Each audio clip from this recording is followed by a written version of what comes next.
నమస్తే, welcome to our channel. Telugu Desam party ఆఫీసులో పనిచేసిన సత్యవర్ధన్ను కిడ్నాప్ చేసి దాడి చేసిన కేసులో దర్యాప్తు మరింత ముమ్మరం చేశారు పోలీసులు. ఇప్పటికే ఈ కేసులో వైసీపీ నేత మాజీ ఎమ్మెల్యే వల్లభనేని వంశీని అదుపులోకి తీసుకున్న పోలీసులు ఆయన ఫోన్పై ఫోకస్ పెట్టారు. వంశీ ఫోన్ స్వాధీనం చేసుకుంటే ఈ కేసులో కీలక ఆధారాలు లభించే అవకాశం ఉందని భావిస్తున్నారు. హైదరాబాద్లో వంశీని అరెస్టు చేసే సమయంలో ఆయన ఫోన్ కనిపించలేదు.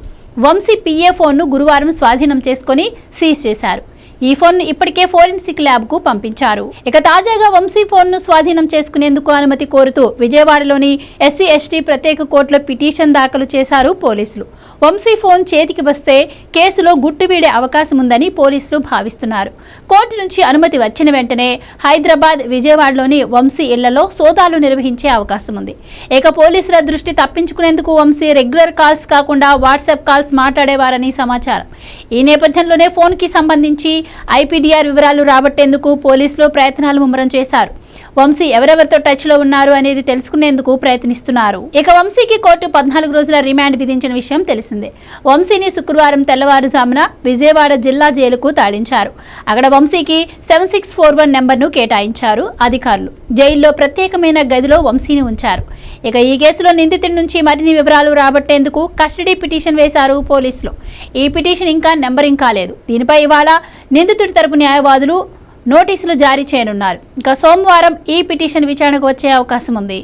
ఇక ఈ కేసులో ఎస్సీ ఎస్టీ వేధింపుల నిరోధక చట్ట సెక్షన్లు ఉండడంతో కేసు మరో కోర్టుకు బదిలీ కానుంది. ప్రస్తుతం ఇది 4వ అడిషనల్ చీఫ్ జ్యుడిషియల్ మెజిస్ట్రేట్ కోర్టులో ఉంది. ఇక్కడ నుంచి ఫైల్స్ ఇవాళ ఎస్సీ ఎస్టీ కేసులు విచారించే ప్రత్యేక న్యాయస్థానానికి వెళ్లనున్నాయి. ఇకపై ఈ కోర్టులోనే విచారణ కొనసాగనుంది. ఇక ఈ కేసులో మరో 2 నిందితులను పోలీసులు అరెస్ట్ చేశారు. క్యాసరపల్లికి చెందిన గంటా వీర్రాజును విజయవాడలో అరెస్ట్ చేశారు. కేసులో రాజీ పడాలని సత్యవర్ధన్ను వీర్రాజు ఒత్తిడి చేసినట్లు అభియోగాలు మోపారు. ఇక పెదావుటపల్లికి చెందిన వేల్పూరి వంశీబాబును విశాఖపట్నంలో అరెస్ట్ చేశారు. కారును కూడా స్వాధీనం చేసుకున్నారు. సత్యవర్ధన్ను కిడ్నాప్ చేసి విశాఖలో ఉంచేందుకు మిగిలిన నిందితులకు సహకరించారు వంశీబాబు. ఈ ఇద్దరిని శుక్రవారం న్యాయమూర్తి ముందు హాజరుపరచగా రిమాండ్ విధించారు.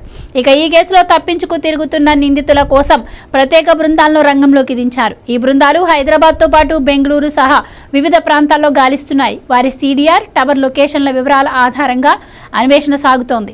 వీరిని త్వరలోనే అరెస్ట్ చేస్తామని పోలీసులు చెబుతున్నారు.